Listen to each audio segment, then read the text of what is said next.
बहुत समय पहले की बात है।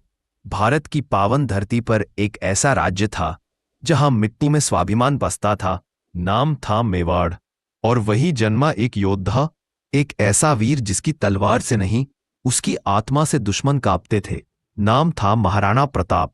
कुंभलगढ़ के किले में 1540 में जन्मे महाराणा प्रताप बचपन से ही अलग थे। जब बच्चे खिलौनों से खेलते थे, प्रताप लकड़ी की तलवार से युद्ध करना सीखते थे।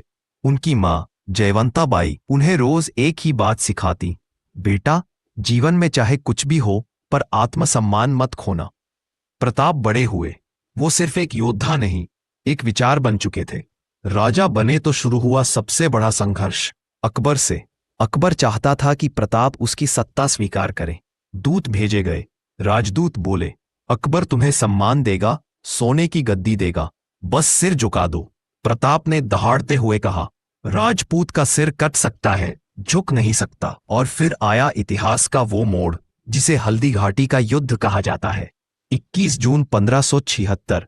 एक ओर अकबर की विशाल सेना, दूसरी ओर महाराणा प्रताप, और उन प्रताप के साथ उनका प्रिय घोड़ा था चेतक। चेतक हवा से भी तेज दौड़ता था और अपने स्वामी से बढ़कर किसी से प्रेम नहीं करता था। युद्ध शुरू हुआ। धरती थर्राई, तलवारें चमकीं और खून से लाल हो गई हल्दी घाटी की धरती। महाराणा प्रताप सिंह की तरह लड़े, शेर की तरह गरजे। उन्होंने मुगल सेनापति मान सिंह को युद्ध भूमि से पीछे हटने पर मजबूर कर दिया। लेकिन युद्ध में चेतक बुरी तरह घायल हो गया। फिर भी वो महाराणा को पीठ पर लेकर तेजी से भागा, जब तक कि एक नदी पार न हो गई। नदी पार करके चेतक गिर पड़ा और हमेशा के लिए आंखें मूंद ली। प्रताप ने चेतक को गले से लगाया और कहा, तू घोड़ा नहीं, मेरी आत्मा था चेतक। हल्दी घाटी के बाद प्रताप को पहाड़ों और जंगलों में शरण लेनी पड़ी। वहां उन्होंने पत्ते खाए, जमीन पर सोए, पर कभी दुश्मन से संधि नहीं की। एक दिन उनका बेटा भूख से रो पड़ा। रानी बोली, अब तो मुगलों से संधि कर लीजिए महाराज। प्रताप की आंखों में आंसू थे, पर आवाज में ज्वाला थी। नहीं, मैं अपनी आने वाली पीढ़ियों को ये नहीं सिखा सकता कि पेट के लिए आत्मा को बेचा जाए। अभी आए भामाशाह, मेवाड़ के सच्चे भक्त। उन्होंने अपनी सारी संपत्ति महाराणा के चरणों में रख दी।